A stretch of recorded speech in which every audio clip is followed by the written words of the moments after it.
Let's go over to Ottawa County right now. The storm damage did not stay just here in the metro. John Monk's been in Ottawa County where a tornado touched down there just south of Oak Harbor. John, a strong EF2 according to Chris. What are you seeing out there? Yeah, it was interesting, Mel, as we were driving through Oak Harbor coming out here, we thought people were over-exaggerating the storm damage because we didn't see any down tree limbs or lines or anything, but we got south and turned onto Hetrick Road, and then that's when we saw about a dozen homes and many barns either heavily damaged or completely destroyed.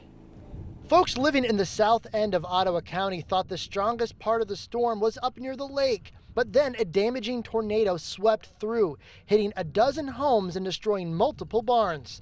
Along with downed power lines and destroyed roofs, one dairy barn was completely obliterated. And it took the dairy farm all night and most of the morning to account for all of their lost cows. Well, I was really worried about my aunt because from what I heard, she was screaming and crying when she called people.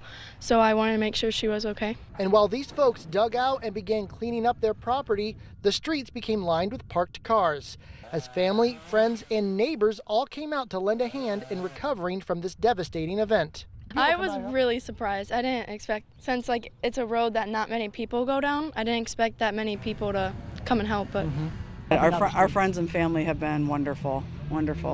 They're awesome. And nobody even made phone calls. They just knew we were in need, and the whole rural community showed up. Now, along with the damage that the tornado brought, some good news because the Ottawa County EMA has so far told us that as of right now, no serious injuries have been reported to the county from the last night's tornado. So for now, reporting live from Ottawa County, I'm John Monk, WTOL 11.